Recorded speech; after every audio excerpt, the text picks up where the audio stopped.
Hello and welcome to another episode of My Opinion on Something. This week I am joined by Magdalene. Hello. How you doing? I'm good, thank you. I'm good. That's good. Thank you for having me in your humble abode.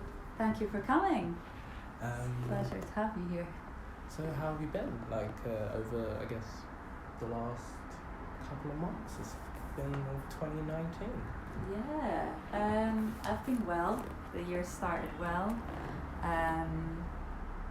I've moved flat, so it's nice to be somewhere fresh, change of scene for the new year. Excited for what 2019 holds. I've got quite a few things in the pipeline, so looking forward to sharing those things when they come out. It'll be exciting, yeah.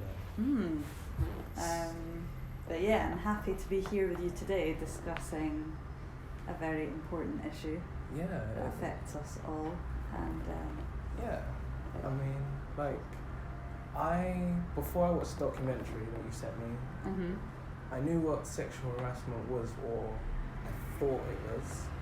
Sorry guys, we're talking about sexual harassment. We're speaking about sexual harassment today. Someone said, I need to give people trigger warnings or something we'll talk about sexual harassment today. Sorry, before I just go into it, you're like, oh no, whoa.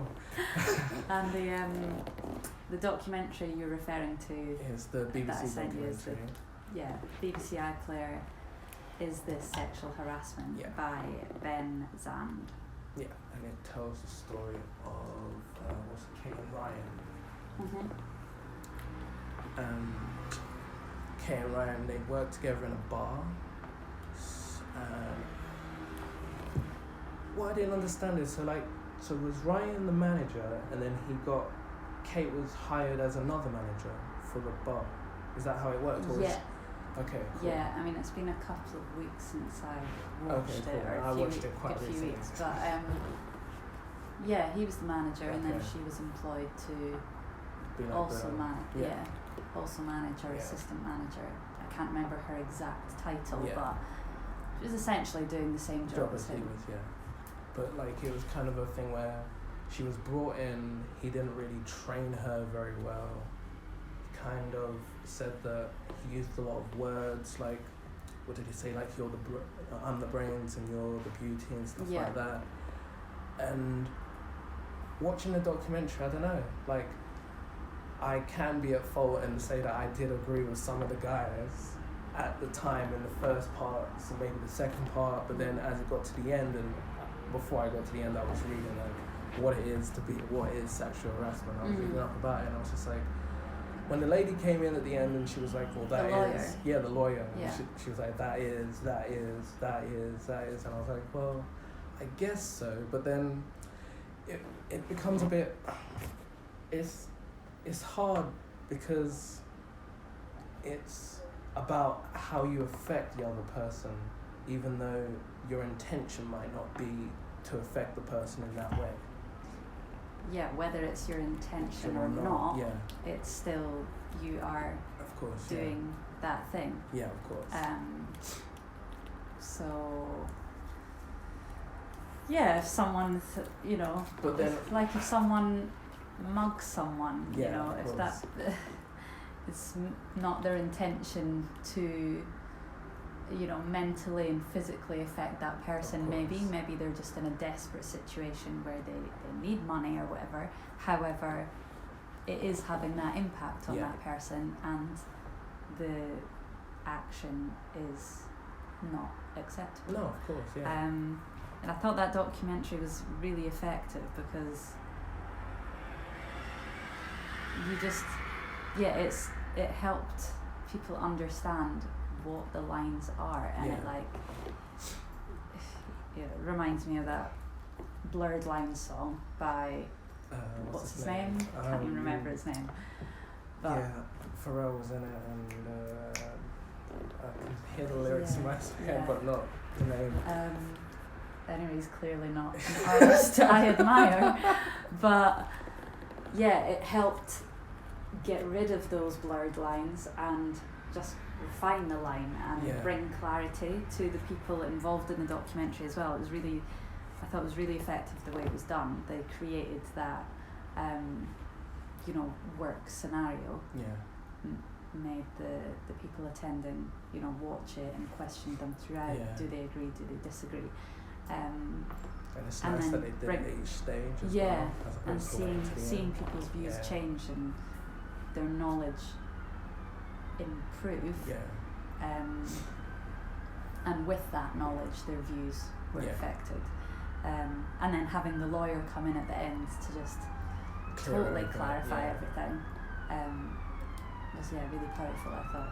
But then at the same time, for me, watching it, I just felt like it's just common sense in the workplace. Like, Well, you would think, you would but think then that, you yeah. said there was some things you didn't agree with. So is it really like? I mean, I didn't agree. In an ideal world Yeah. it would be, right? But if it Yeah. was, But then I it's think it's like- common sense that people choose to ignore a lot of the time. Yeah, They but- choose to ignore for their own gain, I guess so, but essentially, and that is what.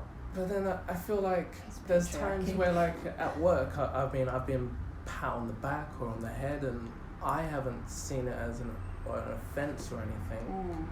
But then watching that documentary, it made me feel like, well, maybe it was. But then, because I didn't feel it a way about it, then Yeah. does that make it not?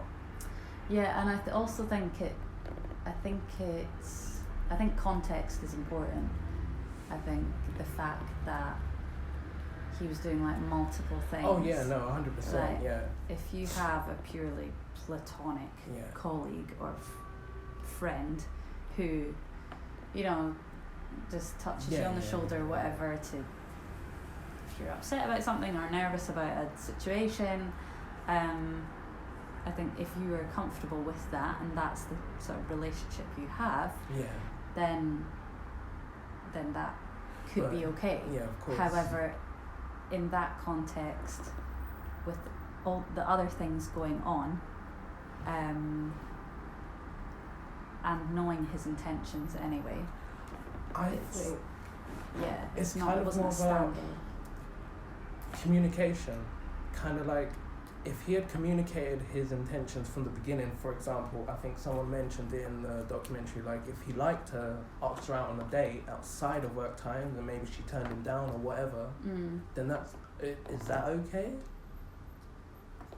I mean, are you asking me, would it be acceptable Would it- for him to ask her out Yeah, outside of work? outside of work, would that have been acceptable? I mean, some places of work say that there should be no Yeah, of course. relationship between people. Other places of work accept yeah, that, and they don't classify it as yeah, of sexual course. misconduct with people having relationships. So, if he was to ask her,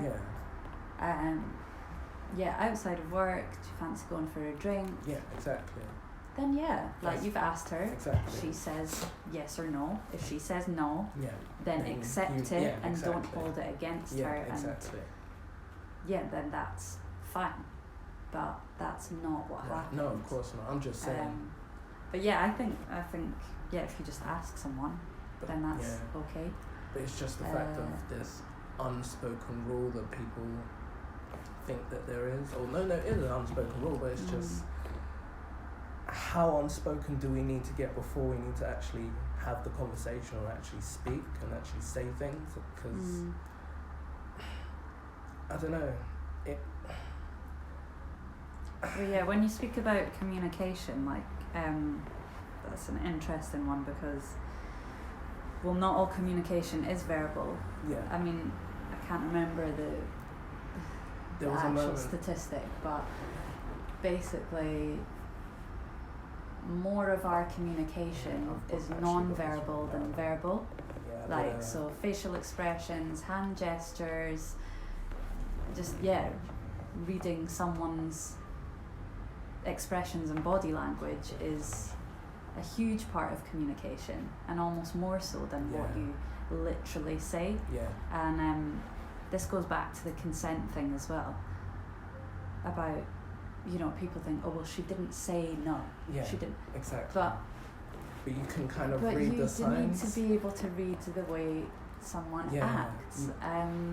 But I If feel we like, said that for every situation, you know, like, for example, if I serve you a meal, without even asking if you like it or not, I can tell by the expression on your face whether Yeah. you're enjoying the meal or whether you think it's disgusting or, you know, Yeah. it's not to your taste. And that goes for like many things in life. We're quite happy to read someone's body language, facial expressions, hand gestures. But then when it comes to this situation, Yeah. this topic, then everyone's like, oh well, not everyone, but a lot Most of people will people, use yeah. the excuse, she didn't say no. And we need to get over Yeah. that, Yeah. like, Yeah. because especially in those kind of situations, you've got this like fight or flight mode where you literally might feel paralyzed to talk, or you Yeah. don't know what to say, but your body is definitely saying no, Yeah. and your of face course. is definitely saying no. It's the feeling of Even just your eyes, the way uncomfortable, you look at someone can say no. Yeah. But it's like, I guess, being a man is horrible, but most men, I guess, ignore those signs, which is Being a man is horrible. Oh, Yeah. bless you. it is no. Poor you.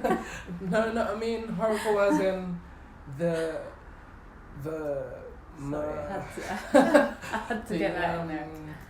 The majority or the minority always be affected by the majority of what's going on. So there are nice guys out there that don't do that type of stuff. Of course there is. But like, because of the stigma on it, it makes nice guys more, I guess, scared kind of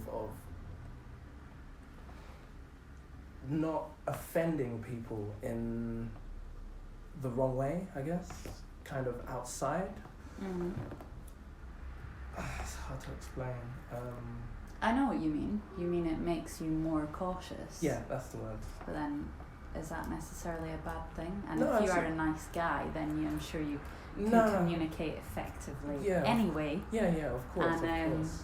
But And if you are a nice guy, you would stand up for situations yeah, of course. that's rather what I than mean. But being a bystander.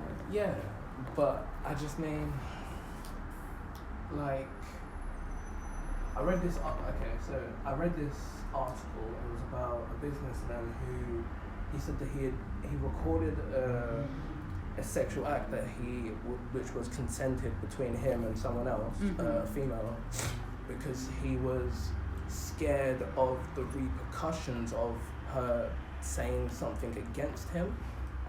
Wow. So Yeah.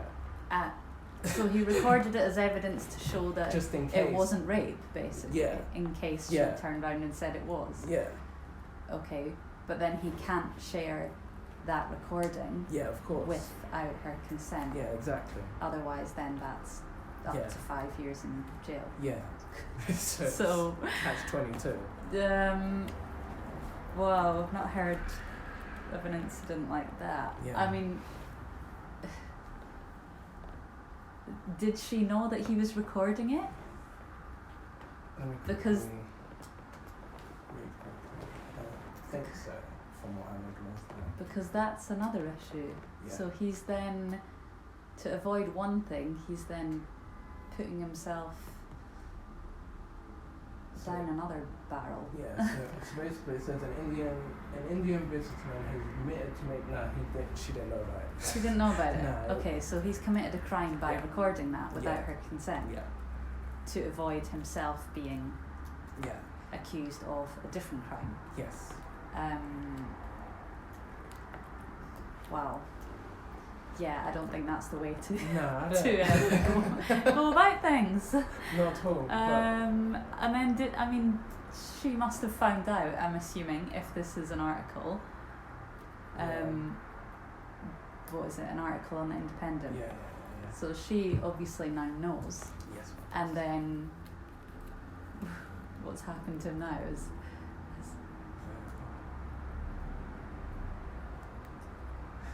So he's been accused of sexual harassment by the woman. because of the filming, or because of?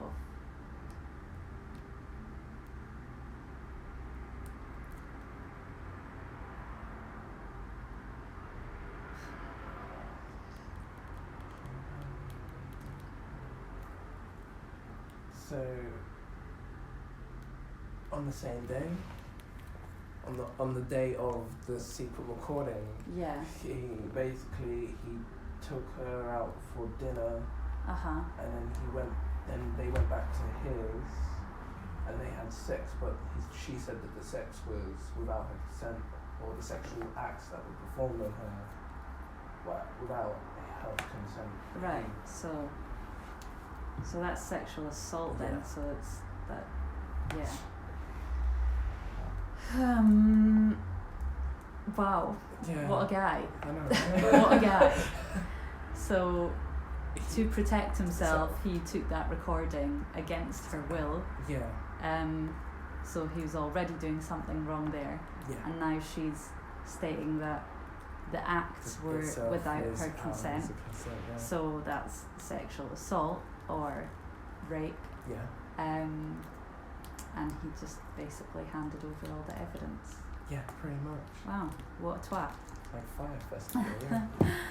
I don't know if we've digressed, but yeah, so you were saying that it almost makes People be more cautious.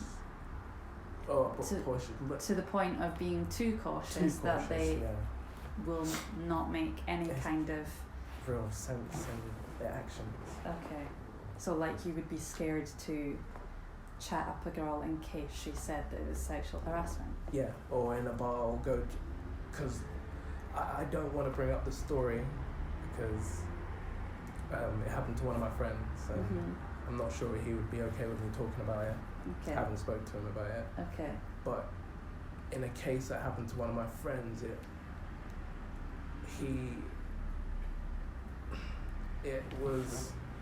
there was misconceptions on who he was after a drunken night. And then What do you mean, who he was? What he did, or literally who he was? Who he was, literally who he was, like. So someone didn't know his identity, and they needed to know who he was, or. I don't really want to talk. Without speaking to him, I don't really want to go too much into it. But okay, I'm just trying to understand what the thing was. After the podcast, I'll go more in depth about it. But just to make sense for the conversation. So they were on a night out, and because this could essentially be anyone. It sounds yeah, like of course, this kind of story happens all the time. So they were on a night out, and they were getting on. She was, I think it was a work night out. That's what it was. And they were all drinking. Everyone was getting on. I think he and the guy and the girl must have liked each other, or he was reading the signs that that she was interested. That she was interested. Yeah. I think they ended up back at hers, and they were in bed. Nothing had happened, and I think she got up and went to the bathroom and then told him to get out. Fair enough. And he left. Yeah. Cool. Then she went to the police that night and said she was sexually assaulted by him. But I don't know, because I wasn't there. Oh, right, okay. So he claims that nothing happened. Yeah. But When she asked him to leave, he left. yeah. But they were both drunk, so. Well, I mean, I guess it depends on whether it doesn't depend on whether she invited him back. It depends on whether he made any advances without her consent, really. Yeah. Because this is another thing. Just because you invite someone back does not mean. Technically mean. Well, yeah, technically. mean It just doesn't mean that you're going to do anything. It's not. That is not consent. No, Inviting course, someone into your home is not another way of saying, yes, let's have sex, or yes, like, no, I'm willing to do X, Y, and Z. And I think a lot of guys, unfortunately, like to believe or convince themselves that it is an invite. Because there's the connotation of inviting someone back to yours. Yeah, I guess it means that things are going to happen, but that's not the case, and it's not, and people need to stop. I guess, yeah. Thinking that it definitely means something's going to happen. Of course not. No. Especially if there's alcohol involved, and then someone does sober up a bit, and yeah. But also if you are drunk, then you're not in. Yeah. Do you know what I mean? Then that affects everything. Yeah, and people need to respect and take that into consideration as well. Okay, she's had quite a lot of alcohol, so you know, I might be reading the signs, but actually she might not want to, or in the morning she'll think differently about it. And yeah, if someone is not coherent, then you shouldn't be trying anything anyway. Yeah. Yeah. That's another angle. Yeah. Another angle to the issue. Yeah. But we digressed. Yes, we do. That happens a lot on my podcast sometimes. So what do you have? What do I have? Yeah. What do I all have to bring notes. to the table? I know, lots and lots. Yeah, I don't want to dwell on, it makes... I mean, yeah, I can acknowledge that nice guys, or guys that don't do things like that, might become then very cautious to the point where they don't know if they can chat someone up. Yeah. However, I don't think that's the worst no, of course issue. not. And if anything, making people more aware of what they say and how they approach people isn't necessarily a bad thing. So I'm not gonna. No, but I'm just. I can only talk from a male's point of view, and as it's never like ever kind of happened to me, or I've never felt like I've been put in that situation. So there's only an extent of what I can kind of talk about. So that I'm, is it, so I'm more interested to kind of hear what you've got, and then I can form opinions. And okay, cool. Okay, well. Questions and shit like that. I think a huge part of the issue around sexual harassment is the blurred lines that people have liked to dance on for so many years, and now it's like only now really that we're asking for those to be refined, and we're questioning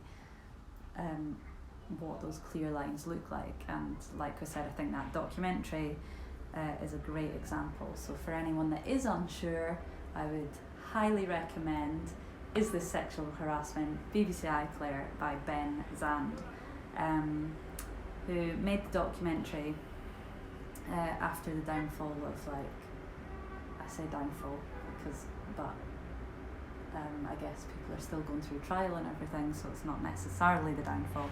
But the Harry Weinstein cases and many other men in high places have come to our attention. The R. Kelly one, sorry to cut you off, the R. Kelly one was the one that just... another huge one. And Harry Weinstein's case is apparently... Well, the case has been pushed back, but he's got his pre-trial, I read, on the 8th of March, ironically, which is, if I'm correct, International Women's Day. So I'm sure that will bring about even more... what's the word I'm looking for? Irony. Attention. Attention.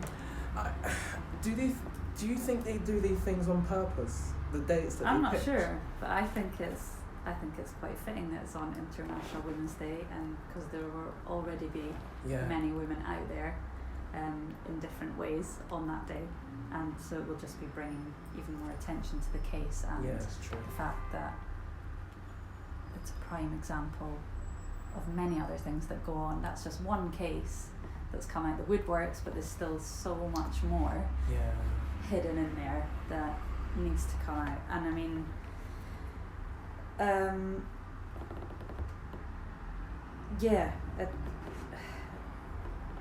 his case is kind of, well, it's not just it's not sexual harassment alone, it's sexual assault and rape and all kind of, I guess, stems from these blurred lines, and patriarchy, obviously. But I think nowadays, with the internet, the access we have to so much knowledge, and how the extent to which we're so interconnected, I don't think anyone really has the excuse anymore for, I didn't realise it was sexual harassment, it was just this, it was just that. Like, literally, a 10-second Google will give you multiple definitions, and I think so much information out there. Yeah, and I think that's what people need to, self-educate. Yeah. Because the lines are there in paper, on the wonderful web. Yeah. So I literally found in a couple of seconds what is sexual harassment. Yeah, and it's not like screeds and screeds of information. It's quite easy to understand what the definition is. I found a couple as well on, so rapecrisis.org have a great definition, so does Citizens Advice. Yeah, they do. Legislation .gov on the National Archives. So there's, they all say basically the same thing. Which is, shall we just clarify for the people what is sexual harassment? What it is? Let me just find those definitions now. I've got one here. Sexual harassment is unwanted conduct of a sexual nature. Mm-hmm. It has the purpose or effect of violating the dignity of a worker or creating an intimidating, hostile, degrading, humiliating, or offensive environment for them. Yeah. Sometimes something can still be considered sexual harassment even if the alleged harasser didn't mean for it to be. Yeah. Also doesn't have to be intentionally directed at a specific person. Mm-hmm. Experiencing sexual harassment is one of the most difficult situations a worker can face. Yeah, a lot of it speaks about the working environment, which is fine and fair enough, because 1 in 3 women who are sexually harassed, that experience is at work. 1 in 3 of those situations will be at work, which is a big factor, but we have to remember, where's the other 2 coming from? The 2 of 3 outside of work. So and it's education, a lot of the time it's every other part of every other aspect of our life. We are at work a lot of the time, but the other 2 out of 3 is when you're just heading to work, or it doesn't even need to be heading home from a night out. You can just be literally walking home from work in broad daylight. It's true. Or to work at 7 a.m. And I think that side of things seems to get forgotten about, or people aren't sure who to report it to, because if you're at work, you have a boss, you report it to your boss. And that's why hopefully they're not male. Do you know, like when we were having the conversation before, that's why I think it's crazy that the actual idea of sexual harassment isn't an actual law, because it protects you in the workplace. The Equality Act, it protects you in the workplace, or possibly in a school environment as well. But outside of that, who do you tell? You can go to the police, but then how do I show evidence Yeah. unless I'm writing a diary? But then how can you believe this a diary that I've written? Like, you know, like, I mean, you could believe it, but well, I mean, there's a lot of CCTV out there. Of course, yeah. So there is ways. CCTV, should be messages, you know, Yeah. WhatsApp, Instagram. You could just You can use screenshot everything now, anything. yeah. But yeah, it's not maybe the easiest Yeah. crime to find evidence for. However, I think it is possible in many situations. And yeah, what was I saying? Sorry. Forgotten again. But The definition of sexual harassment. the definition, I think people need to just take literally a minute to find online the definition and accept that is the definition, because it's sexual harassment is unwanted behaviour of a sexual nature. So it's any kind of unwanted behaviour, unwanted advance, whether that's physically, verbally, or non-verbally. It can literally be a stare or some sort of uncomfortable look that makes you uncomfortable, violates your dignity, makes you feel intimidated, degraded or humiliated, and creates a hostile or offensive environment. Now, all of those three things are essentially can be ticked just by something someone says to you on the street on the way to work. Like one comment can tick all of those boxes, or just one sort of stare. So that alone is sexual harassment. And whether there's intention behind it or not, like you were saying, it is the way that you make that person feel. And it can include sexual comments or jokes, so-called jokes, physical behaviour, including like unwelcome advances, and touching, and various forms of sexual assault, as well as sending emails and displaying pictures, photos, or drawings of a sexual nature.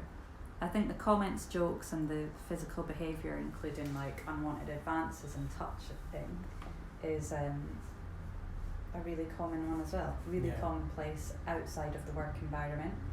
If you're on the tube, someone touches you inappropriately, not just bumps into you, but like they're using that moment as an opportunity, and I've seen that happen, and confronted a guy about it, brought it to his attention and the women he was doing it to. He was actually videoing them, and other people on the tube saw that happening, but nobody said anything. And then when I brought it to their attention, and other people heard, they still didn't say anything. They still didn't say nothing? No one else apart from the two women that were affected. Oh wow. And the person I was with didn't say anything either. They just watched it happen. And I've got, umpteen stories from friends and my own experiences, including public transport. I know someone that was on a bus recently. A guy started chatting to her. She said, "Can you leave me alone? I don't want to talk to you." They continued to harass her. She moved seats. They followed her, sat next to her.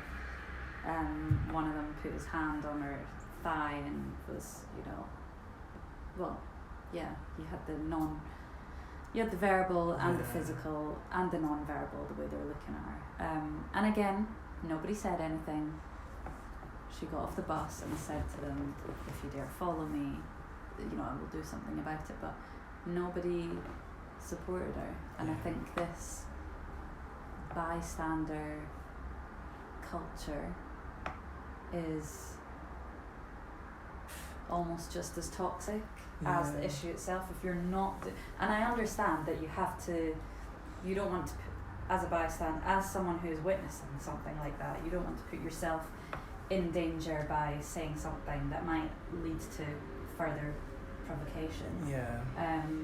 But at the same time, you should be able to just speak up out of when things like this happen. Right? Exactly, because if you're not, then you also become part of the issue, because you're not doing anything to help that person in that situation.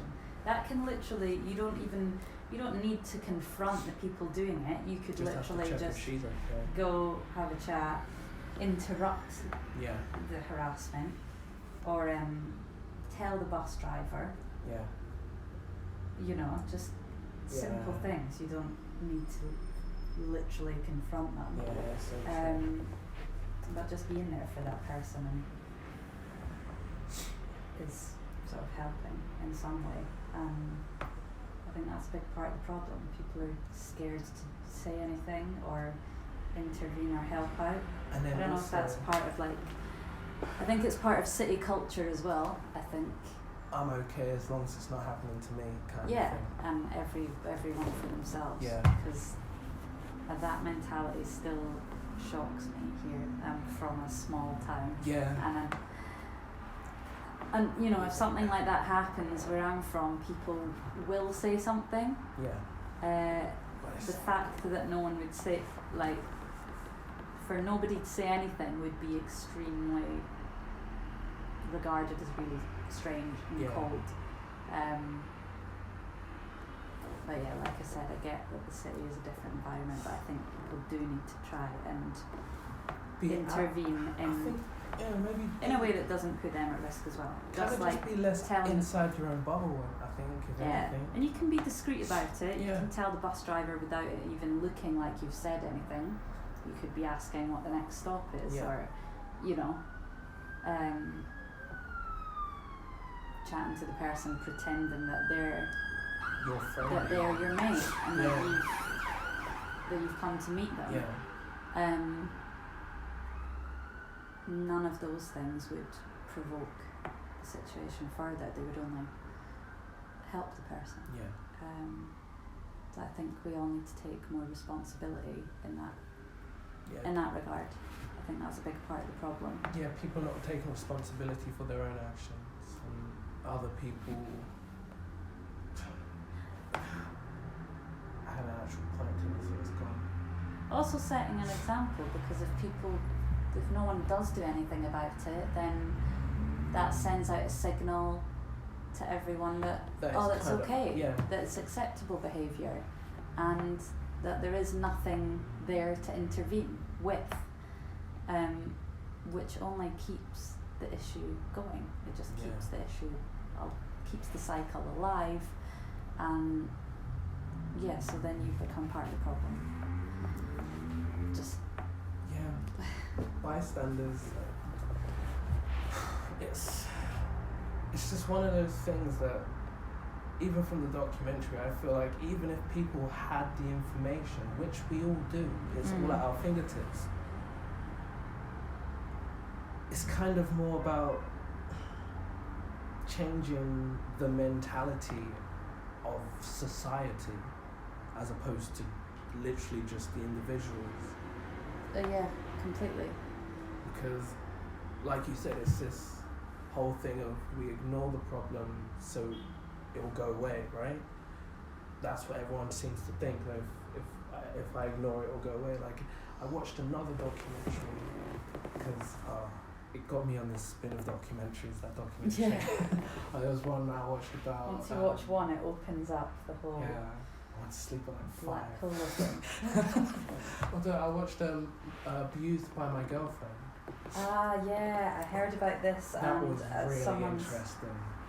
So interesting. Like, because funny enough, I did when I was in GCSE, I did a piece about abuse, and in my piece, I was a man being abused by my wife. Mm-hmm. But I wanted to tell that story because it's usually told from the other side of the tracks, and it's kind of interesting to explore it and do all the research into it, because it's something that's not widely advertised as a thing that would affect men. It's not spoken about as much. It definitely exists. And it's especially, you see it a lot in the documentary when the police officer, he kind of blames himself for not noticing it the first time he went round and witnessed the situation, because I believe that if the roles were reversed and it was the female who was battered and bruised and the police came over, they would have probably seen something and said something much sooner than just from the fact of it was just a guy, maybe. Because it took until the third visit before the police officer was just like, look, we need to take you aside to speak to you to find out what's really happening. And when they actually spoke to him, they got him. It was interesting because he felt that if he left, because they had children as well, what might happen to his children, and he didn't want it to be a thing where if he leaves the situation, then how he's not going to know what's going to be happening in that environment. And she was really controlling, and it's like, you don't see it from the beginning, but it's like the simple things that she was doing, like, you can't wear this colour, I don't like it when you hang around with these people. So she was slowly alienating him from his family and his friends until it got to the point where, I guess someone explained it that in her mind, by her harming him and him staying, that let her know that he loved him, loved her.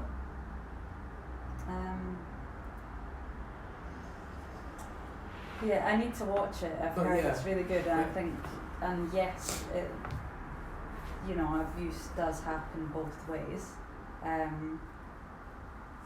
Absolutely, I can acknowledge that. And you often don't hear the male perspective, but it's a classic.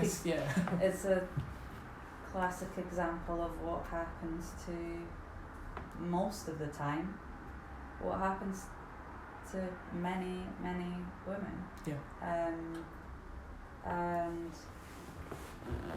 So like 50% of women have experienced, that's half of all the women in the world, have experienced sexual harassment at some point, probably on multiple occasions, maybe multiple occasions per day.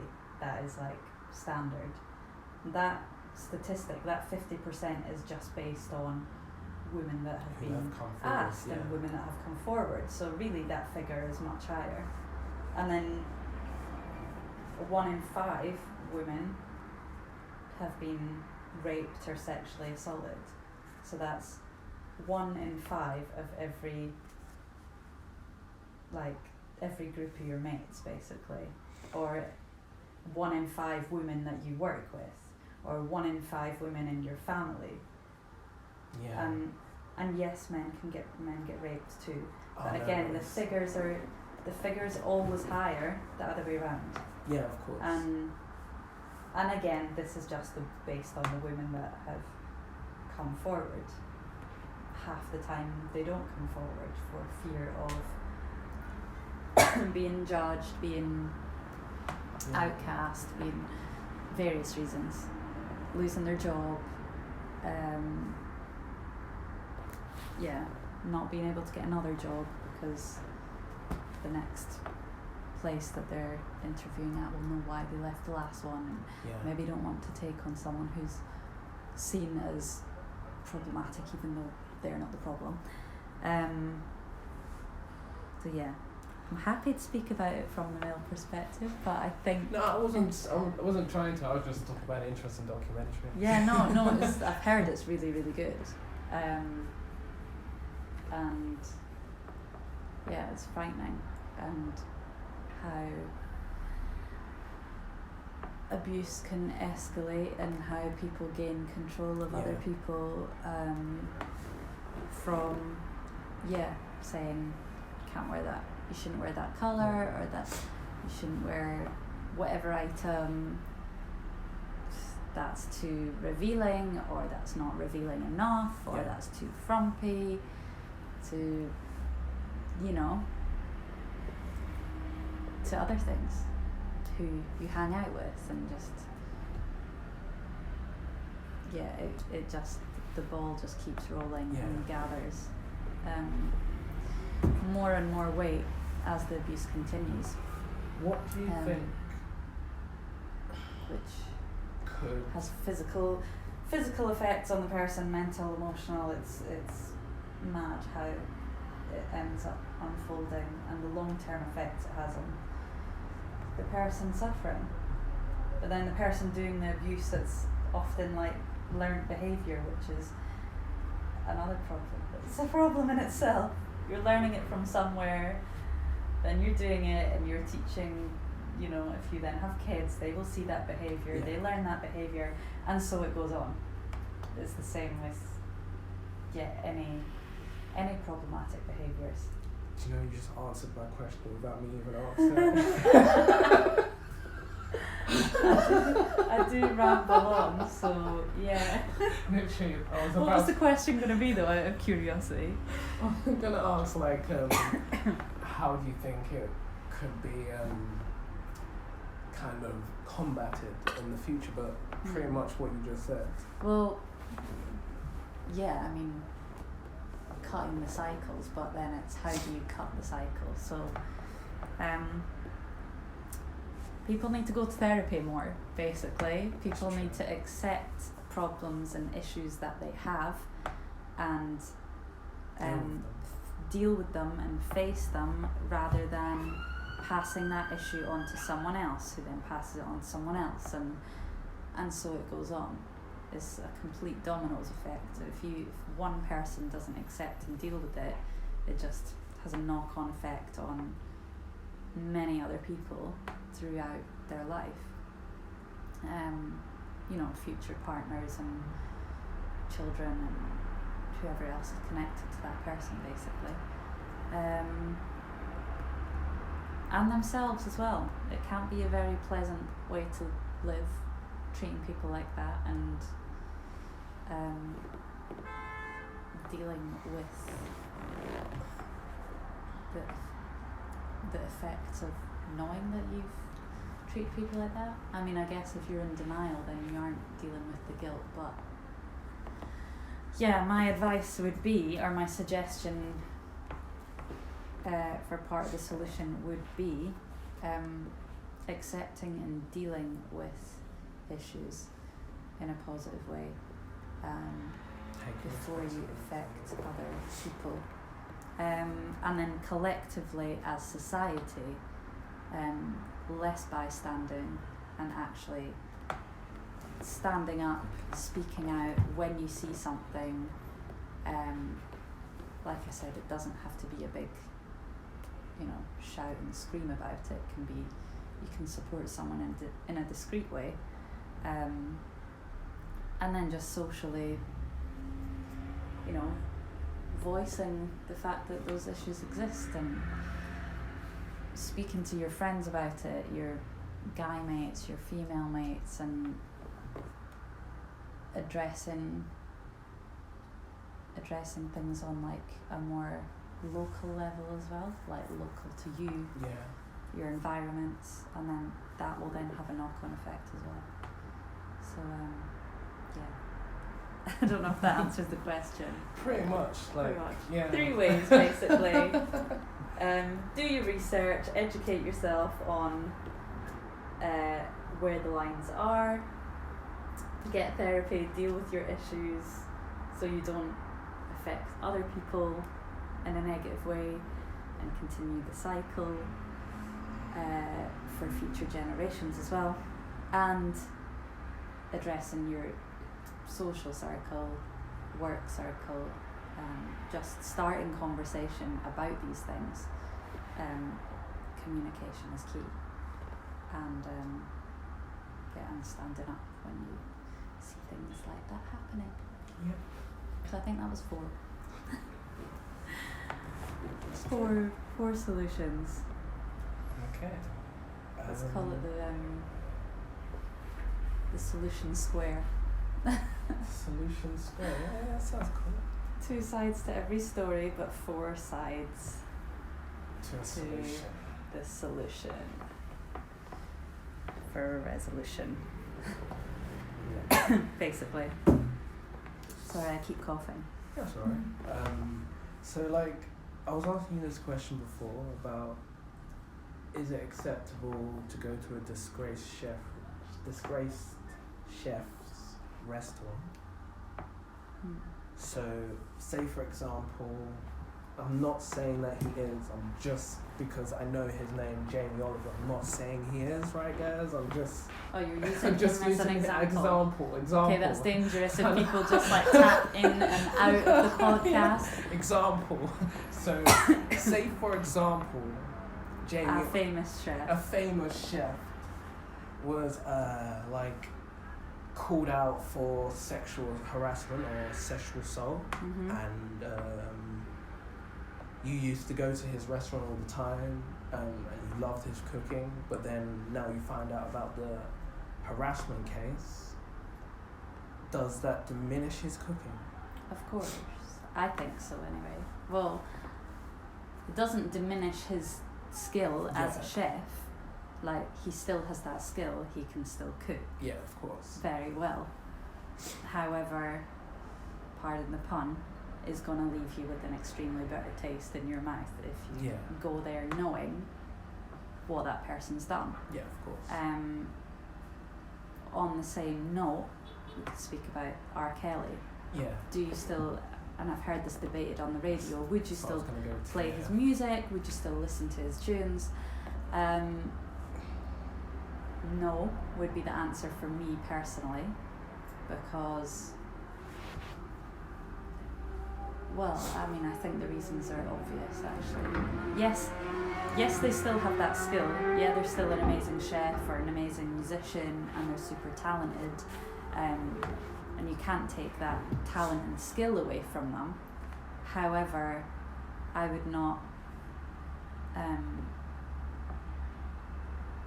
I couldn't enjoy their music because rather than you think about the lyrics in a different way. You think about what that person's done as soon as you hear that, and the same with if you're eating at a restaurant of a chef who'd done the same thing. I guess so. As soon as you walk into that space or put yourself in their space, and like physically, or if it's music, just like emotionally, it's not the same. And then you're also just filling their pocket. Yeah. And do you really want to? But filling their pocket so that they can pay their lawyer to that's true. fight the case against the person that they abused. Like, 'cause then so for me, no, for many reasons. I know some people can separate the two. Like, you could still enjoy the music or you could still enjoy the food, but everything in me would just say this is just wrong. Like, I guess with R. Kelly, the hands that made that music, the hands that made that food, no. It's only for me with R. Kelly, kind of yes, but then really, I mean, kind of as in yes, I don't want to listen to his music anymore. Okay. But then it's like no on like it's like, so for example, like Aaliyah, he pretty much wrote and produced all of her songs, like especially that song Age Is Enough About a Number, which is a complete banger. But then after watching the documentary and then like seeing what the story is about, like I didn't even think about it at the time, like Age Is Enough. I was like, yeah, that's a great song, but like when you actually find out what it's about, it's just like listening to the song doesn't feel right anymore. Like, just knowing all the information that I know about R. Kelly and how like that he married Aaliyah when she was 15, but someone got the papers changed so that it made her look like she was 18. Like, Again, like, how how did no one else bring that to? How could no one bring that to people's attention? Surely someone knew that she was 15. Yeah. Obviously, he was a powerful guy, so he probably. I'm just answering my own question. He would have paid people off and manipulated other people. But if that's just kind of person he was. But the thing that I guess that annoys me the most about the documentary is just people like who were R. Kelly's friends at the time, who were in the documentary explaining stories where I walked into the studio, he's got a bed there, he's got all these girls all over the place. And I'm like, what the hell's going on? And I was like, but why didn't you say anything at the time? Why is it now 20 years down the line and you're suddenly talking about it in a documentary? Yeah. This doesn't make any sense to me. Again, it's that bystander culture, that mentality that needs to be addressed. Yeah, exactly. I get that people, okay, so again, they probably didn't say anything because they were fearful of their own safety or success in some way. They didn't want him to damage their image and their life. So, but gosh, we really need to. We need to just do the right thing. We really need to get over that, because if you're allowing it to continue, that's just so many other people's lives ruined. It's really sad. It's like you're saying you're okay with it because it's not happening to you. Yeah, exactly. Yeah, it's exactly that.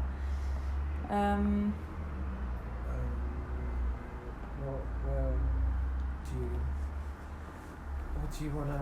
I can't remember what my actual original point was to... But yeah, the R. Kelly the music. documentaries go... Oh yeah, that was the question. So like... Would for example, I or could I... So say for example Chris Brown, who... Yeah, can't listen to his music. You can't listen to his music either. Okay. Fair.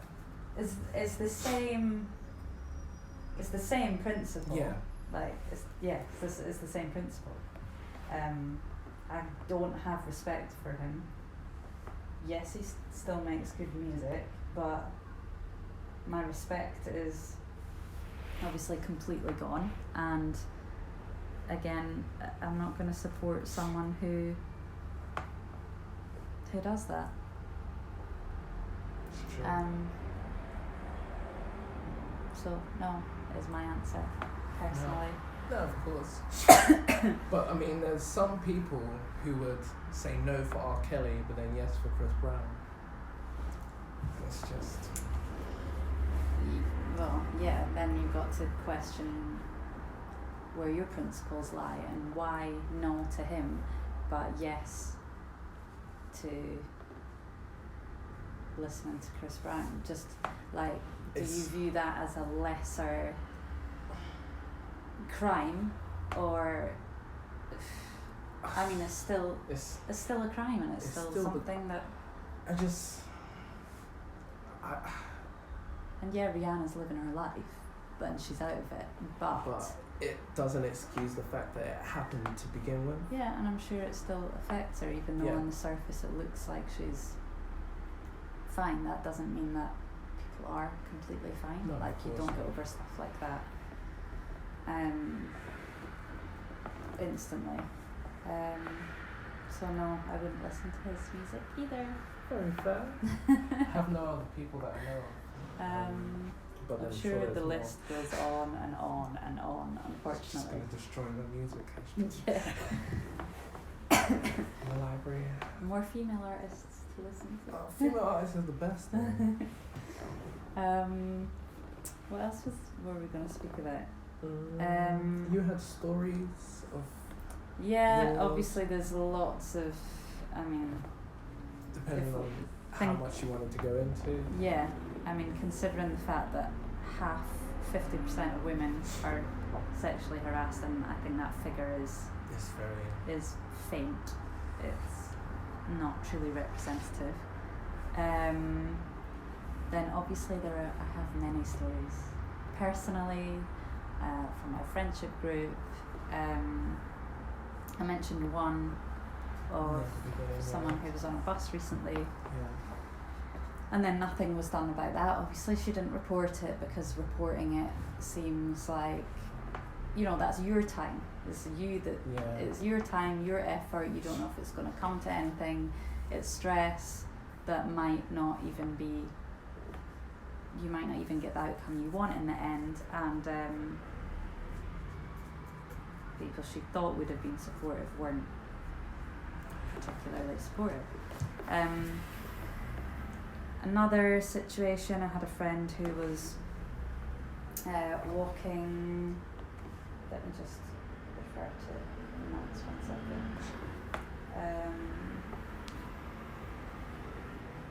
I had a friend who was on the tube. Yes. Someone was standing like way too close to her. And I don't think it wasn't, I'd imagine that it wasn't a packed tube, so there was no need for that close proximity, invading her personal space. It was actually in the station, so there was no need for, it wasn't a packed platform, it was just standing too close. So she had to stand around the station, wait around to try and wait for him to go. So that, harassment. Yeah. Delays is what it was. And again, I doubt she reported it because these kind of things happen to us every day.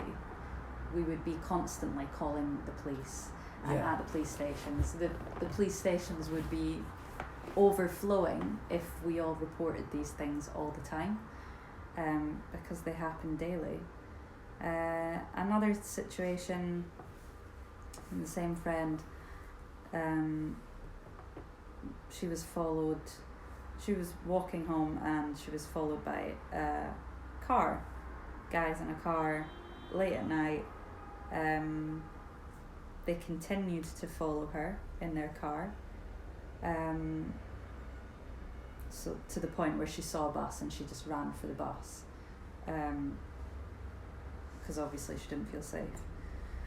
They then followed the bus and pulled up beside the bus and were shouting at her from their window to the bus, at the bus, alongside the bus.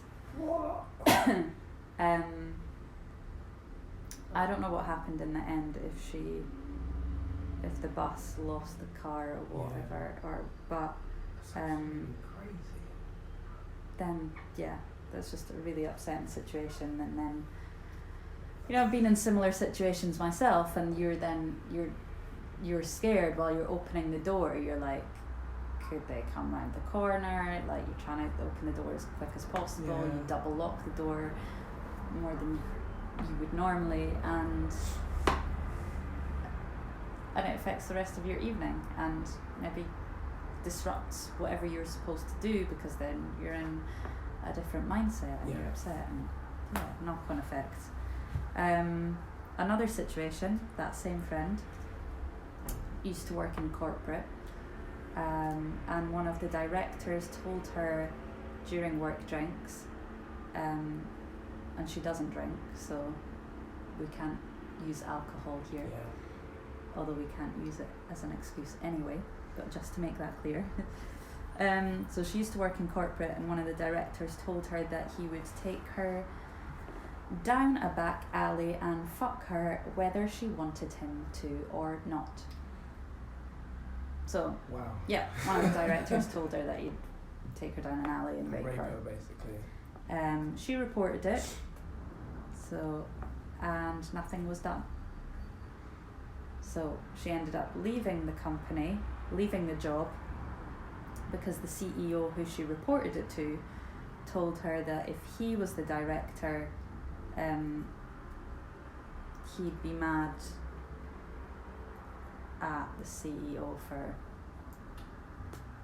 basically bringing it to people's attention and snitching. What the fuck?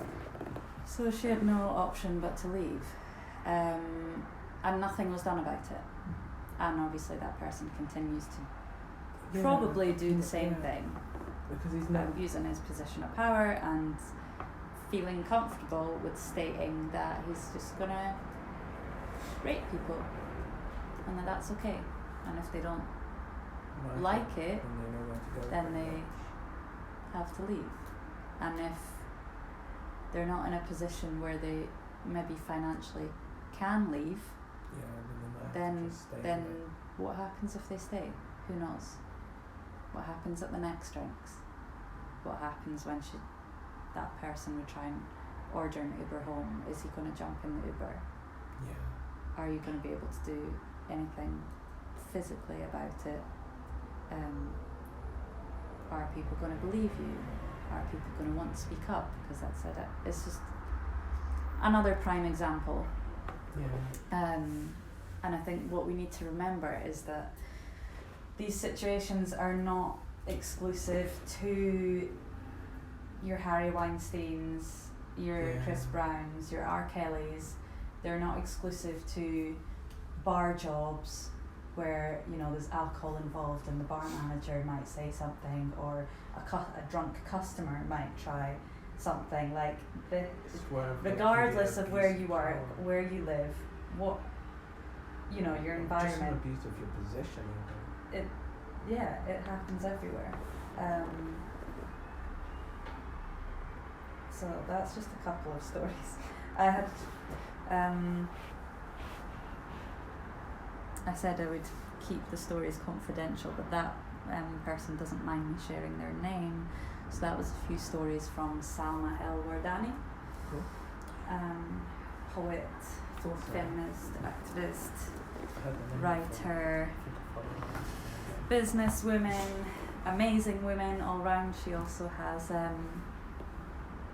she also now presents on BBC Radio, The Scene. If you don't know it, check it out. I shall do. Little plug there. But yeah, that was just three stories from one woman, and we've each got a huge pile of stories to tell. So that's just a small indication of, that's just a sample. No, I mean, it was an interesting sample because it was like, it kind of bridges the whole thing. So like exactly what you've been saying, sexual harassment isn't just in the workplace, it can happen to you anywhere, anytime. Yeah. And that was just a example. I mean, a couple of my own stories, I've been followed home at 5 p.m. Yeah, it was winter, so it was a bit dark, but I mean, people, whether it's day or night, things are said. And rather than ignoring it, I was on the phone to a friend at the time. That obviously didn't even put the guy off. But rather than ignoring it, I turned round and confronted him and said, "Are you following me? Or do you just happen to be going the same way?" Because he'd been across the road, he waved in my direction. I thought maybe he's waving someone behind me. So I sort of ignored that, and then he waved again, and I looked around, no one waved back, and he crossed the road. He was then walking behind me closely, and that's when I turned around and confronted him. Asked him if he was following me or just happened to be walking in the same direction, and he outwardly told me that he was following me indeed.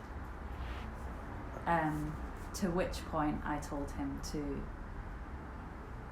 fuck off. Quite clearly, not quietly, so I wanted people around to hear. And I told him his behaviour was disgusting, and I told him that it was harassment. To which nobody else said anything. People sort of smiled, and that was it. I then had to walk the rest of the way home, looking over my shoulder and just trying to digest that situation while still being on the phone to my friend. And then the next day you almost forget about it, because it's just so, like, part of, unfortunately, it happens every day, things like that. And nowadays I will always say something back, whether that's a hand gesture or a remark, I'll call it out if someone says something to me. Yeah. I have another friend who says, I don't know why you bother, that's, you know, kind of what they want a reaction, they want that attention. Her way of dealing with it is ignoring it, and I see both sides, but I just now cannot. The teenage me would have probably like blushed and eyes to the floor and kept walking and not said anything and felt embarrassed. Me now, I will not let them just quietly carry on like that. I don't know. I feel like you always should need to say something if you feel uncomfortable about it. Like, I'm gonna out you. Exactly. I'm not gonna. That should be a thing that we just do. Like, it shouldn't be awkward or weird to. But I do also understand why women don't, because there are situations where it can further provoke. Make it, worse. Especially if it is night time and you are on your own in a quiet street.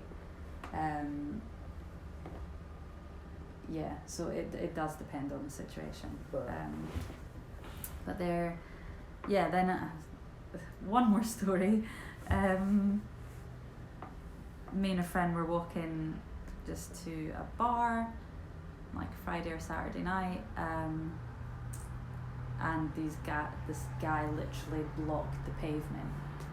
Hey ladies, like, you know, tried to chat us up in our personal space, would literally not let us past.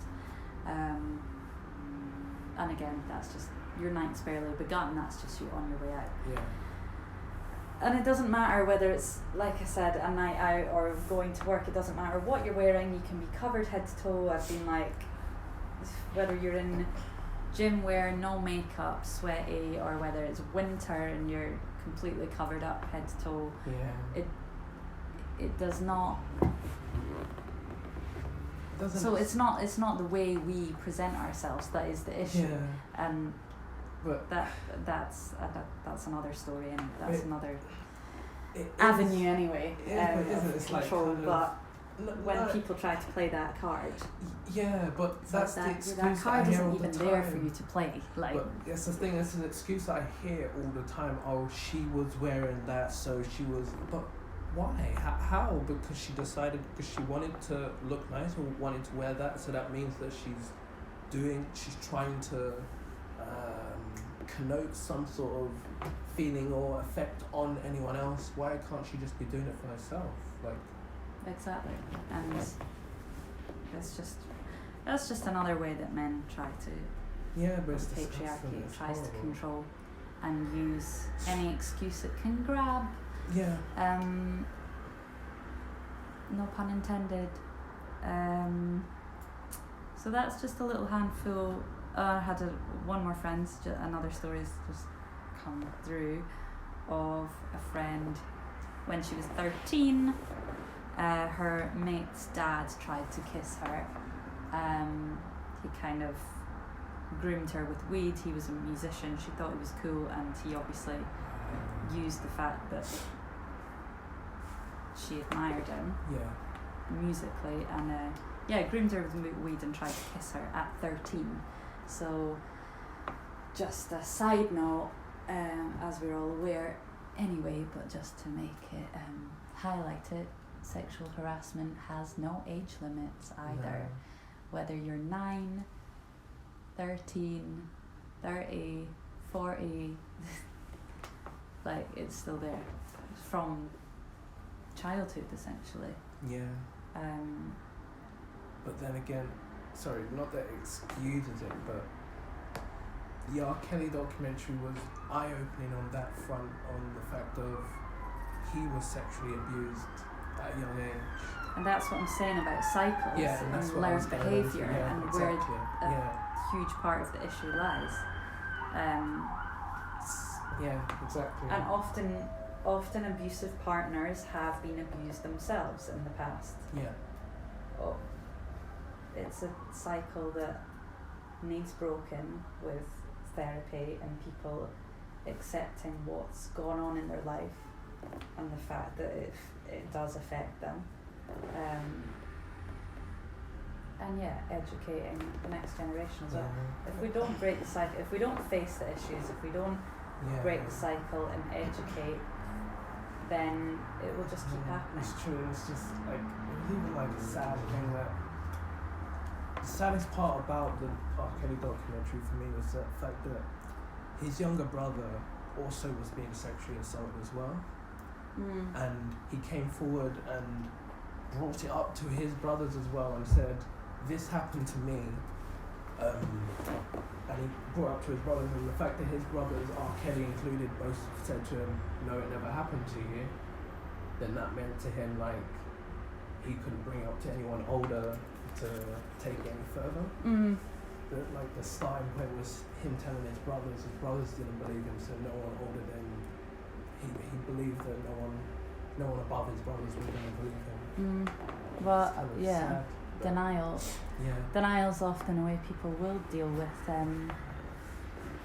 trauma and abuse. Like, I think, I don't know, there's some science behind it. I can't remember exactly what, but you often do block traumatic experiences out. It's a way of your brain dealing with it at the time. So I guess often to the point where people do make themselves believe that thing didn't happen. They'll forget huge events. So that's probably part of it. But also then if R. Kelly and whoever he told were then enacting that same behaviour, then of course they don't want to address it and draw attention to it, because it then draws attention to what they're doing. But the root of it all is essentially patriarchy and power play, and I think that's another thing that needs to be looked at and understood in order for things to be resolved as well. Breaking down that like power imbalance and understanding how it exists, where it exists, how it works, in order to break it down to stop it from working anymore. Would something like more females in higher positions help? Well, of course, that's something that's like,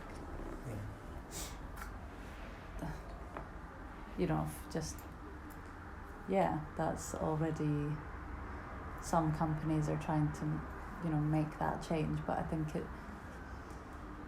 that's definitely a big factor, role models and having women in positions of power, and then the positive knock-on effects from that. But it's much more than just that, I think, and I think we need to also recognise that patriarchy does, although it appears to serve men and benefit men, and yes, obviously it does a lot of the time in terms of they get paid more and their negative behaviour is excused, and I could go on and on, but actually it doesn't help them, and I don't think it's, in what way, I think the fact that suicide is the biggest killer of men under 40, I think that's I don't think that is what's the word? Statistic that comes out of nowhere. That's when you just have a mind blank, it's like, it's a simple word that sums up what I'm trying to say, but I can't think of that simple word. I don't think there's no coincidence that suicide is the biggest killer of men under 40. That is, I think, quite clearly linked to patriarchy and the expectations of boys and men, and this whole boys will be boys, mentality, boys don't cry, this bravado that they're supposed to have, I think all leads to the violence, like physical and verbal violence, and the fact that men aren't supposed to apparently express their emotions. So all these suppressed emotions and anger comes out in unhealthy forms, and when men do have difficult events in their life, they don't know how to deal with it, and instead of dealing with it in a healthy way and speaking to people about it, they will, bottle it up to the point where the bottle explodes and they can no longer live life. And that is all stemming from patriarchy and what a man is supposed to do and what a woman is supposed to do. I had like an interesting conversation about this on New Year's Eve, and it's about the fact that it's kind of funny that men don't teach other men how to talk to women. Yeah. You kind of grow up, and then it's kind of a thing that's a given that you should know, and if you don't know, then you're kind of ostracized and taken the piss out of. So then you don't actually, but that doesn't help the problem. It just kind of beats us down and doesn't help you learn anything. So then, well, because you often learn from what you see. Yeah. Or isn't again coming back to communication and it being not just verbal. You will learn from the way you see your father or uncle or brothers or friends treat other people, and you will copy that behavior. So if that behavior that you're seeing isn't healthy behavior, then it's just going to carry on. Of course, or if you don't have those examples there, then you will find examples somewhere. But and I think so going back to patriarchy being not effective for men as well, we need to get rid of this idea of men being strong and brave and this whole like caveman mentality, like it's 2019, we don't need you to physically go out and hunt and be like physically uber strong, like we need you to be emotionally and mentally strong and emotionally and mentally intelligent. That's what we need for you to be, in order for society to work more effectively and relationships to work well, and then the next generation to be to not have these same issues that we have. But it feels like,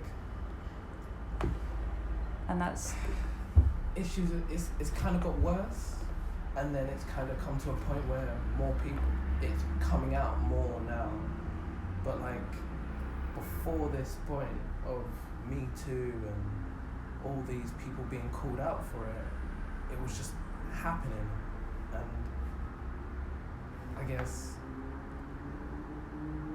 to everyone else, because it wasn't publicized or such a big issue in the society at the time, it was kind of ignored.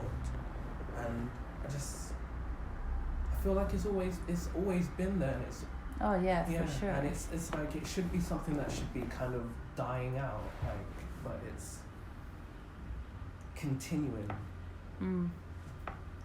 So, like you said, we can only hope that the next generation can kind of learn from how fucked up we have been. Yeah, essentially. Great line to summarize it. But that is the mission. That's what it comes down to. Yeah. How we achieve that. Yeah.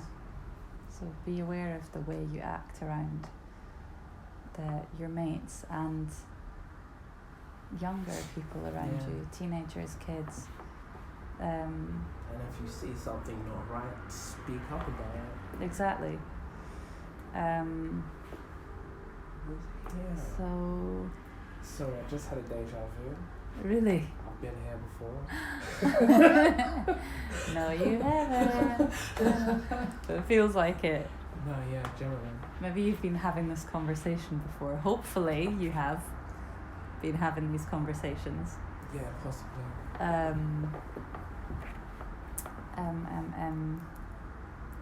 What was I gonna say? But yeah, shall we? I mean, I wrote a piece last night whilst I was sort of half falling asleep, connected to this topic. You texted me at 3 a.m. in the morning, I was still awake. Yeah, I'd fallen asleep and then I woke up at that time. So yeah, that's why you got that late response, 3 a.m. The creative mind, like I literally woke up and then had this unfinished poem, and then my mind was awake and I had to carry on. That's why I couldn't sleep last night. It's just So maybe we should finish off with, maybe I could read this piece and then we conclude with our solutions. Revisit the solutions. Can I give you a small little interview at the end to feel more of a happy note? Has this not been an interview? I know, we were just talking about sexual harassment. Yeah, I know. You mean just a general chat? Yeah, we can do that. Totally, we can do that. Fantastic. For sure. Yeah, and end on a positive note. Yeah. Leave the people happy. Yeah, Leave the people, with lots of food for thought, but also a positive note. No, I feel that. So this piece I wrote, I've literally last night. I've not edited it. I've barely even read it back. So yeah, it's not in its final form. Looking forward to it freezing. So here we go.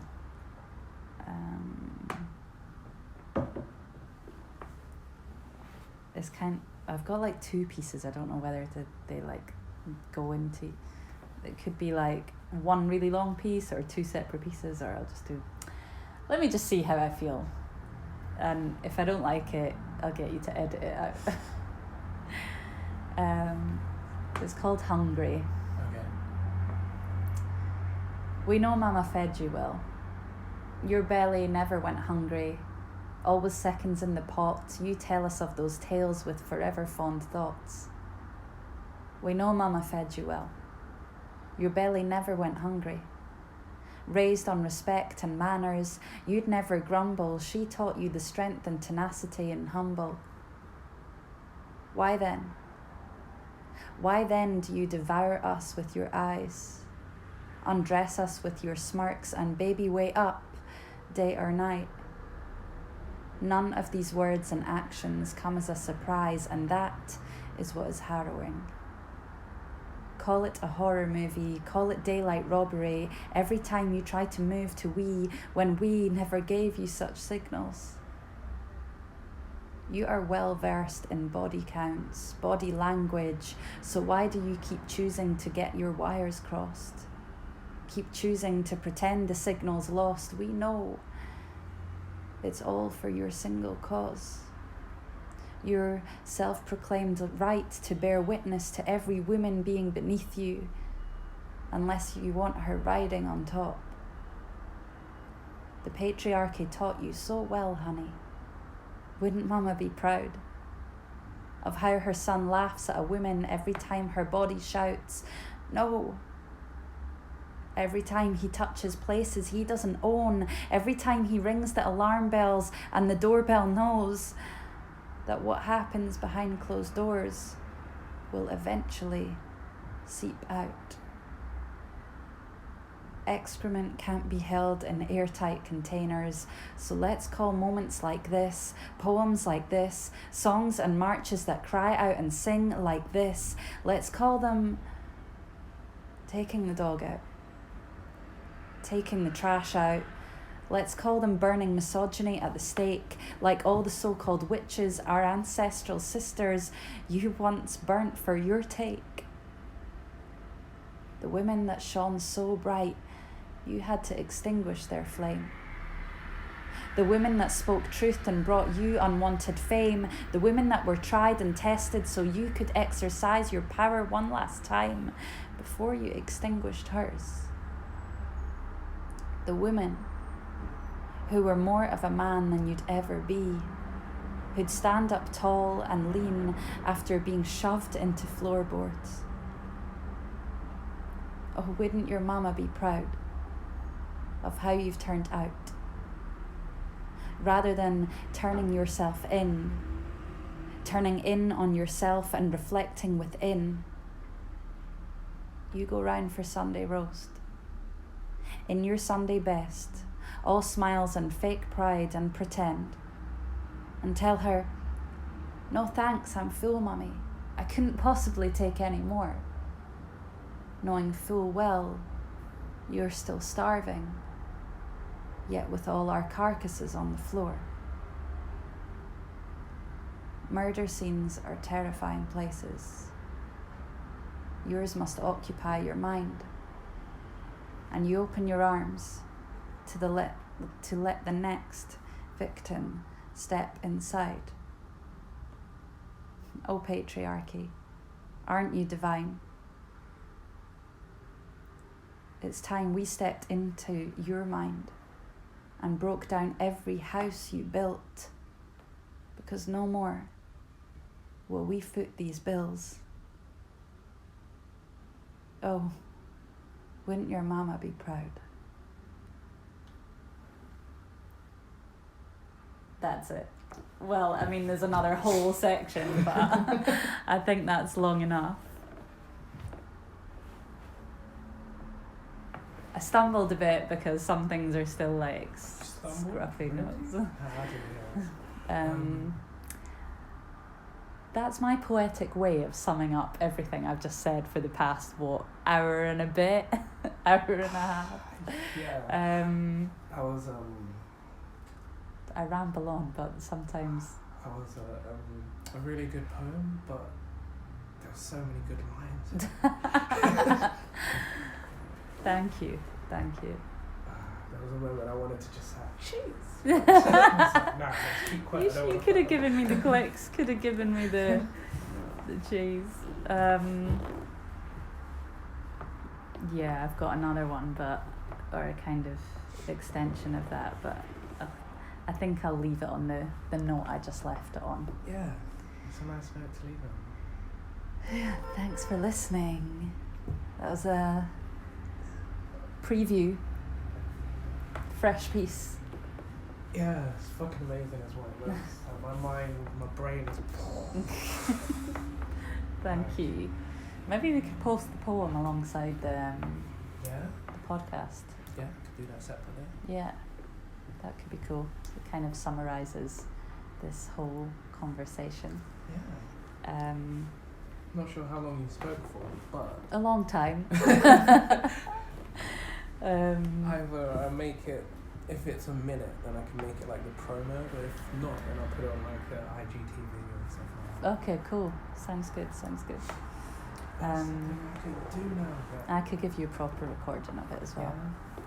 That's what I'm going to start doing. Let's stick to previous notes, get poems. Yeah. So that was the poem to end it, and shall we end with our just revisit the solutions? Yeah. Who was it? It was one line I'll never forget. That Flow Assist. Yes. Flowetry. Did a workshop with her a couple of years ago. It was amazing. She's brilliant. Even in conversation, like even just what she says in conversation, every like sentence is just like wisdom, like droplets of wisdom. But yeah, one thing I remember her saying, one piece of advice in terms of poetry and writing, but I think this can be applied to just conversations as well and other aspects of life, is choose to end with a resolution rather than a revolution. So try and provide a solution at the end rather than just revolting and standing up. Do that, but provide a solution. That's something I'll never forget, and I think is key. So on that note, let's revisit our resolutions. But well, I say ours, the ones that I came up with anyway. But I don't know if they'll be effective. But yeah. So what to watch? So in terms of educating yourself, and clearing up the blurred lines, go and watch Is This Sexual Harassment on BBC iPlayer, people, by the amazing Ben Zand. Check out his other work as well. It's really talented. Yeah, really talented journalist. He seems really like personable as well. Seems really cool. So yeah, Is This Sexual Harassment on BBC iPlayer. And then just check out the definitions of sexual harassment on rapecrisis.org or Citizens Advice or any government website basically, to clarify things for yourself and for others. And then pass on that knowledge. You should share this information like you share about Kim Kardashian getting a new whatever. Exactly. Yeah, I know. We share like crap all the time, don't we? So share that good stuff, share that good knowledge too. What else? So that's what to check out. And then obviously there's like the R. Kelly documentaries and stuff like that. Which are just more eye-openers to I don't know, just... So what happens when people don't intervene, basically, exactly. And power and people in power really extort that power. So yeah, educate, go check out those links, be less of a bystander where possible, where the situation allows for you to be so, where you're still safe yourself. As we said, it doesn't have to be like shouting about it and, you know, screaming in the face of the person doing the harassing or the abuse. Like, you can just subtly go up to a bus driver and make him aware of the situation, him or her, or go and sit next to that person, pretend they're your mate. There's subtle ways that you can support people and help be part of the solution. On a more local level, open conversation, chat to your friends, family, communicate, bring the issues up and address those often very outdated views, and make the things that you don't talk about often the things that you talk about. That's a bar. That deserved a click. We'll have to repeat that. Make the things that you don't talk about often the things that you talk about. So that's number 3. 4, taking responsibility and getting yourself therapy. Yes, that was the other one. So address any issues you have. They won't go away, so they won't just dissipate. So deal with them, get therapy. I think there's less of a stigma towards therapy nowadays. I think slowly people are accepting that actually it's kind of normal. I mean, just the way that the way that you go to the gym and you exercise your body and you grow your, you grow and strengthen your muscles and you heal, or you go to the doctors or a physio if you tear something or break something. Like, we mend our physical bodies, but we neglect our mind, and that is such a huge thing. So yeah, reducing that stigma and just getting therapy. You can get therapy on the NHS, like go to your doctor, they can, there's self-referral, it's not all super expensive, there is free services out there. So wonderful waiting list. yeah, I would also recommend poetry as therapy, as a great form of therapy. I do it too. And just chatting to friends and having that support network. I feel you can talk about things with other people and not feeling like you have to kind of keep it inside. Yeah, for sure. And telling your guy mates that it's alright to cry, making people know that it's okay to cry, and not just men but like boys, because often it's hard to change adult behaviour. So I think we really need to focus on the younger generations, because they are still a bit more impressionable, and their habits aren't as set in stone as us adults. Making them aware that it is healthy to actually express your emotions in a healthy way and not just deal with fists and cuss words and digging at other people. So yeah, educating and all generations really. And hopefully that will have even more positive effects. And men, we need to be better role models is another thing. Oh yeah, true. Yes, that all ties in. All ties in. It's all learnt behaviour. So what you do, the way you act, someone will pick up on it, someone will copy it. Whether that's your younger sibling, nephew, niece, your own kids, or just and it all starts from home, because it's a saying that my mum always used to say to me is, anything you do at home you'll do abroad. So anything that you'll do at home you'll do abroad. Yeah, exactly.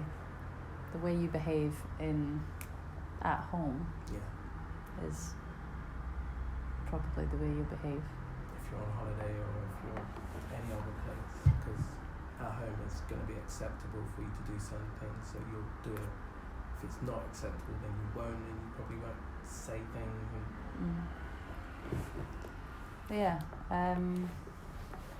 So 5 ways.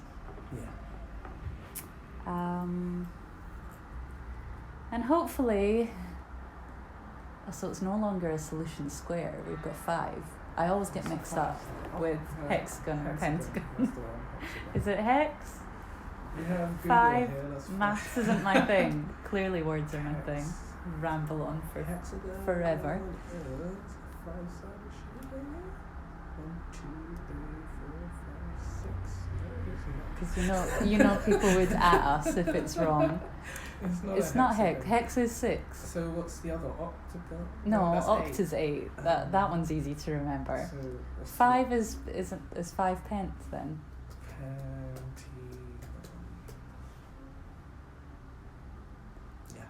Yeah, cool. Pentagon. Pentagon. So we have our pentagon solution. Yeah. Access the 5 sides. And hopefully you'll be helping in some way.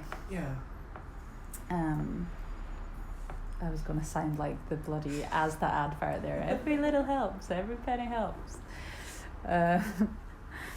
But yeah, it's to try and incorporate those things, and hopefully we'll live in a more comfortable world. That's the aim. That's the aim. But yeah, let's wrap up. It's been lovely chatting to you. Would you like to hear a random fact? Just a random fact. A random about fact. a random Okay, thing. go for it. Give me a random A fact. single cloud can weigh more than 1 million pounds. A single cloud can weigh more than 1 million pounds. So that means that at any given moment, there are millions of pounds of water floating above your head, which is the equivalent to 100 elephants. Wow. Well, if I wasn't if I wasn't already scared of the patriarchy and sexual harassment, now I'm scared of all these clouds above my head that weigh the same as 100 elephants. So, thanks for that.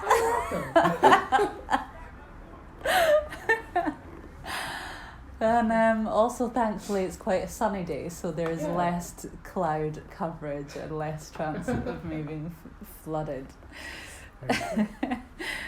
That is an interesting fact, though. Thanks. You're welcome. I like to do that. It's one I won't forget. I was like, 100 elephants? Oh my head. Anything else you want to ask me or say before we go? Because I gotta go soon. How long have I got? I'd say like 5 minutes. Then I need to. Okay. I need to head off. I'll rush it into like 5 minutes. How long have you been writing poetry for? A few years. Well, probably. I think I probably wrote like tiny snippets when I was at uni. Right. My degree's actually in textile design, so I was a visual artist before a word artist. But yeah, when I moved to London, I guess I started properly writing, in dribs and drabs, but then took it more seriously the past 2 years or so. Yeah. Okay. So a couple of years properly. Where are you from originally? Because I'm not good with accents. Oh, okay. After an hour and a half. Nah, I'm not good. I don't want to guess. Well, Scotland. The East coast of Scotland, a little town about an hour and a half north of Edinburgh. Okay, cool. So it's really pretty. Yeah, it's beautiful. Nice fresh sea air and water and landscapes and all of that good stuff, but not as much going on as there is in London, hence why I'm here. I love the buzz. The only reason why I say offend is because my boss is Irish or Welsh. I think. You don't know. You never asked because you don't want to offend her. No, I did ask because I said that she sounded Scottish. She was like, nah, it's not. I'm not Scottish. And I was like, oh, sorry. Don't worry, I wouldn't be offended. It's a common mistake. But it's apparently because the town where she's from, a lot of people who live there, they sound Scottish. Okay. Maybe it's like. But it's Irish, definitely. Okay. Interesting. But yeah, I'm from Scotland. Okay. But my accent's quite neutral, I guess. Yeah. Have to soften it for you Southerners so you understand us. Less rolling my R's and yeah. But when I'm around like Scottish friends or my sister, it comes out a bit more. Starts to thicken up again. And I will have to choose this as my last question. If you had any advice for any upcoming poets or performers who were interested in getting into poetry or writing or performing, any words of wisdom that you have for them? Okay. I would say attend writing workshops. They're always really fun and you get like different prompts and you learn a few different things, and it's just always a good way to connect with other writers as well and network, and it's rewarding. You always come away with a few new poems. Another piece of advice would be to have confidence and just get up on the stage and perform. Just conquer that fear. And yes, to start with, you will be nervous, you will sweat, you will get the nervous sweats, you will go red if you have like Celtic skin like me anyway. Can't hide your emotions, unfortunately. But just keep at it, because the more you perform, the more confident you'll get. Especially you're then putting yourself out there for feedback from people, which is often positive, and that will help grow your confidence. So yeah, writing workshops, using like a line of, and if you have like writer's block, then you can literally just take a line from a book or an article and use that as your prompt. Good idea. The poem can end up somewhere completely different, not even related to that line, but it's always a good prompt if you're stuck to do something like that. I like random poems. I have no idea what they're about, but other people understand. Exactly. Or a line, or a phrase from someone else's poem or a song, and just as your starting point. And so yeah, workshops, line from a book or whatever as a prompt if you have writer's block, and get out to open mics and just connect with people there, perform to help grow your confidence. Your confidence won't grow just sitting up like at home not performing. You need to physically get out there to overcome any fears, and you have a lot of fun doing it. And on that note, come to my night, which I run once a month. So what plugs do you have? So I run a night called Joyful Interlude. Joyful Interlude. Woo! We're going to change the name soon, but at the moment that's how you can find us. So on Instagram at joyful.interlude. So as in dot as in full stop. So yeah, joyful.interlude. Be on the information and stuff. Woo! We used to run in Shoreditch. We now run in Brixton. Mm-hmm. And it used to be on a Thursday, we now on a Saturday, because everyone's a bit freer at the weekend, and then we can party after if we want to. No, most people don't have work the next day. So yeah, it's the second last Saturday of every month. At Kata Kata, Brixton. It's on Brixton Hill, so it's a nice little like art space. They do vegan and veggie food and fresh juices, and you can add a little like rum or vodka to it if you're feeling that Saturday way, or you need to kill some nerves. So yeah, second last Saturday of every month, joyful.interlude at Kata Kata, Brixton. And every other month we have an all-female features lineup now. So to give women that extra space that they really need. It's very true. So our next one is 23rd of March. Cool. And that's our all-female features. It's called Pussy March. Interesting. It kind of had to be done. I mean, it is literally March, and we will be a group of women. Take that as you will. Anything else to plug? Anything else? Also follow my personal Instagram. So it's _Magdalene, as in Magdalene, not Magdalene, Magdalene, ENE. So yeah, _Magdalene _1 on Instagram. Yes. And on Twitter, which I'm not that active on Twitter, but it's just all capitals MGDLN 4, number 4. Cool. I've got a second video coming out next weekend. Music video? Poetry video? Poetry/music, yeah. Cool.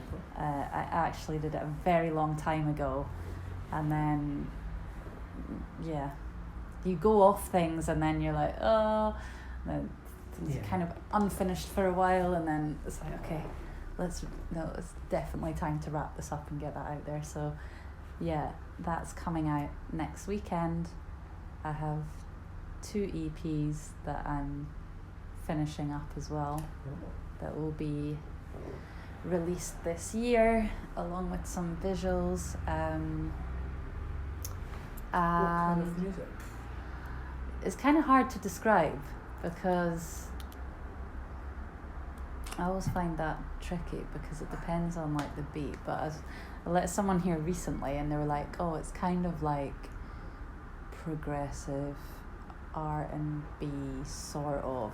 It's okay. The beats, but then the vibe of the singing will be a bit more like ethereal, and then the poetry, yeah. People say the same thing about my beats. Yeah. So I have no idea which one that is. I make music. Exactly. That's it. We don't need a box unless it's to literally choose which category to put it on Spotify or whatever. But yeah, so video coming out next week. 2 EPs that I'm tying up that will be released this year with visuals, and a couple of other singles that I'm working on with different producers, and then 2 other exciting opportunities that I can't speak of yet, but keep your eyes peeled Shelby on my Insta page and you'll see there. Interesting. Looking forward to it. Yeah, also writing a book, and I teach as well. So that's me. Cool. You're an interesting nutshell. Thank you. But yeah, hopefully see anyone listening who's wanting to get into performing, or is an upcoming artist that wants to feature, because we don't just feature poets at the night I run, we feature musicians, singer-songwriters, rappers. So anyone that wants to feature, holler me, I'll check out your work. Me and my co-host, Baby Bessel, check her out as well, by the way. Cool. At Baby Bessel. Amazing poet. She's also a singer and brilliant visual artist. She does our posters. So yeah, if you want to perform, give us a holler and we'll talk. Cool. Same with the open mic, just give us a shout and we'll book you on the open mic list. Hope to see you there, 23rd of March, Pussy March. So that will be the end of the show then, right? Yay! Okay. Lovely chatting. It was a wonderful chat. Chewed their ears off well and truly. And I hope you guys had a wonderful time listening. If you did, thanks for listening. If you didn't, more for you for sat at home listening for 2 hours. You're a numpty. Have a good one, guys. All right. Stay blessed. Bye. Bye.